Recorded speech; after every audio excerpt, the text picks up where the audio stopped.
may notice a different tone in some of my videos lately.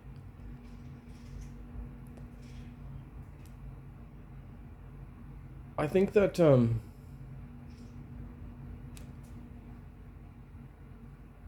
we're gonna see a lot of really weird stuff psychologically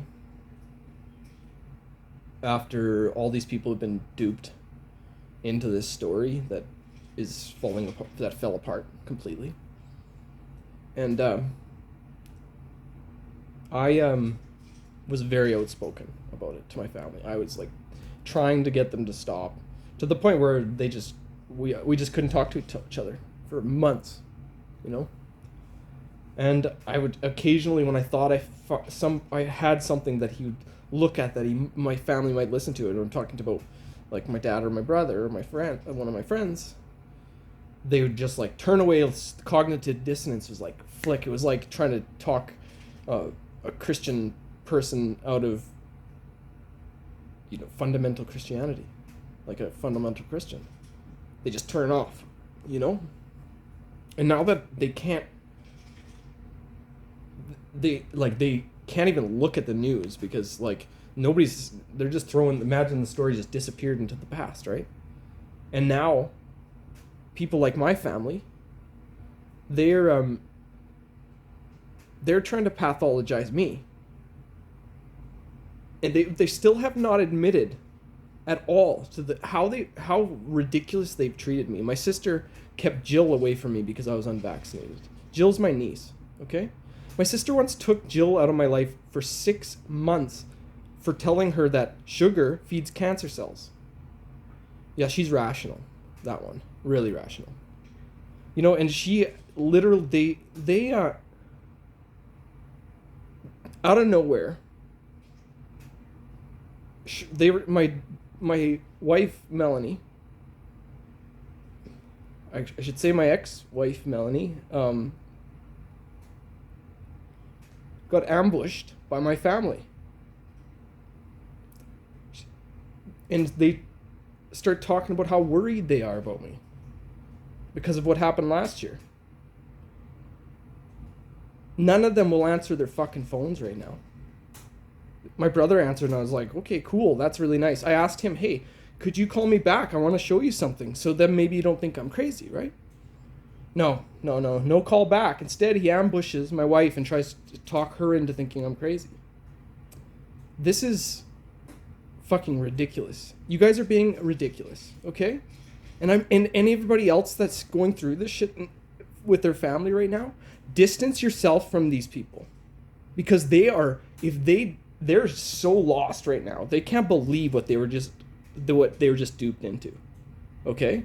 So they're gonna grasp at anybody's fucking dirty backyard to pathologize rather than admitting to their own ridiculousness by following this propaganda into this cult. Well, I try to forgive them, for they know not what they do. And I will, like I do, deep down. But that's my higher self. My lower self is here right now, and I'm a little resentful at the constant witch hunt from my fucking family. You know, my grandfather witch hunted my grandmother way back, like probably in the 50s or something, because she was driving him nuts. And that's what they've done, okay? That's what the witch hunt was. That's how they like put women down like that.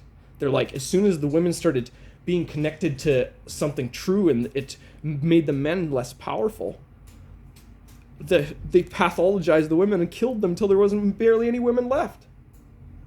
You know, I look at what happened with my grandmother being witch hunted by my grandfather, and then I saw what happened after the 60s, probably in the 70s, where my grandmother witch hunted my grandfather and turned into him to a whipped man. So this is how this works, right? The pendulum swings. So when can the pendulum start to settle back into the center? You know?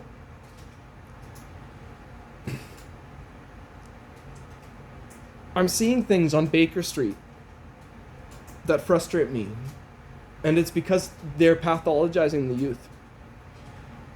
There's a dance studio on Baker Street, and they have a shirt, and it says, "Feminism is my second favorite F word." So what is your intent with that? Well, first of all, you're passing your trauma on to the next generation. Not only that, you're an attractive professional dancer with a studio, so you're easily idled, and then you put that propaganda up. You don't know it's propaganda probably because of your trauma. However, when you pathologize one part of somebody, because feminism isn't female, right? We're talking people have feminine and masculine in them. When you pathologize one or the other, there becomes the polar opposites react, okay? When people pathologize my toxic masculinity, I became more toxically masculine, okay? I had to learn to be more settled, and cannabis and music and a good woman did that for me. But if you pathologize something, you're making it worse most of the time. We need to center and stop this. And that teaching young girls and boys, doesn't matter because there's feminine in both, to pathologize the masculine.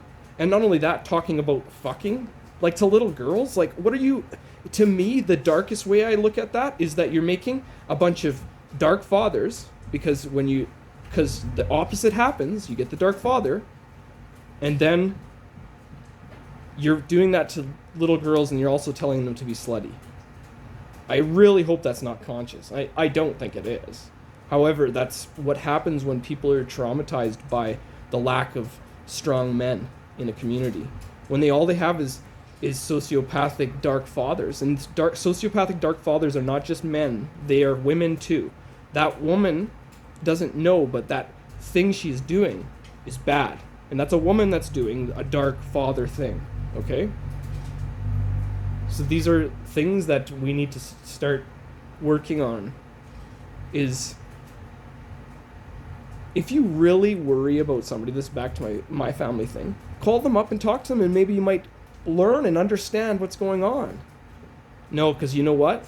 You know what I'm talking about is true, and you're scared to know that, because then you will know what you did to me last year. But you know what? I have forgiven you guys. Have you not fucking thought of that? But you know what? Right now, this is like the last straw for a while. My love for you is unconditional, but my time for you is not happening. So I truly don't believe in hate. I'm hermetic in that it's like there's no such thing as cold. There's just lack of heat. So there's no such thing as hate. There's just lack of love. And so much love to everybody in my life, the ones that have fucked with me the most and the ones that have loved me the most. Unfortunately, the first one there's a lot more than the last one. Have a wonderful week.